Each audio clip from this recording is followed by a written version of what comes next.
Hello foodies. అబ్బబ్బబ్బా! మా roommates రోజు అలా చేస్తామంటే ఈరోజు కొత్తగా కరివేపాకు చికెన్ అయితే ట్రై చేశానండి. ముందుగా కడుక్కున్న పావు కేజీ చికెన్‌లోకి ఒక టేబుల్ స్పూన్ అల్లం వెల్లుల్లి పేస్ట్ వేసుకోండి. వేసుకున్న అదే దాంట్లోకి ఒక టేబుల్ స్పూన్ కారం, అలాగే రుచికి తగ్గ కొంచెం ఉప్పు, ఆ తర్వాత ఒక టేబుల్ స్పూన్ చికెన్ మసాలా వేసి బాగా కలుపుకోవాలండి.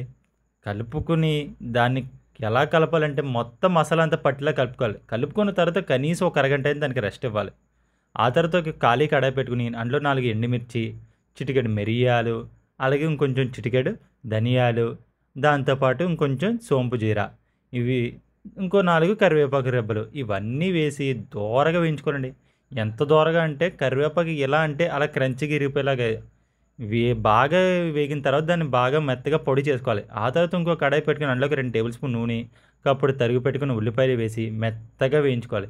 గుర్తుపెట్టుకోండి, ఉల్లిపాయ మెత్తగా వేగిన తర్వాతనే మనం పచ్చిమిర్చి వేసుకోవాలి. ఘాట్లు పెట్టుకున్న 3 పచ్చిమిర్చి వేసి, అలాగే కొంచెం ఉప్పు వేసుకుంటే వేగడానికి చాలా ఎక్కువ అవకాశం ఉంటదండి.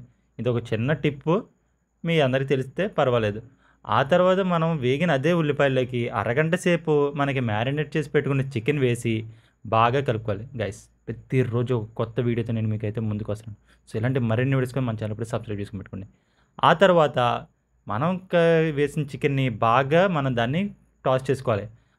దాన్ని వేయించుకోవడం వల్ల దాంట్లోను పచ్చి మసాలా యొక్క వాసనంతా పోతదనమాట. పోయిన తర్వాత ఇలా కొంచెం నీరు దిగుతది. నీరు దిగినప్పుడు మనం ఏం చేయాలంటే అందులోకి మనం అప్పటికే ముందుగా మనం మంచి మెత్తగా పౌడర్ చేసుకున్న కరివేపాకు పౌడర్ మనం వేసుకొని దాన్ని బాగా కలుపుకోవాలి. కలుపుకున్న దాంట్లోకి మనం కొంచెం నీరైతే వేసుకోవాలి. మరీ ఎక్కువ అవసరం లేదు. ముక్కలు లెవెల్‌గా ములిగితే సరిపోద్దనమాట.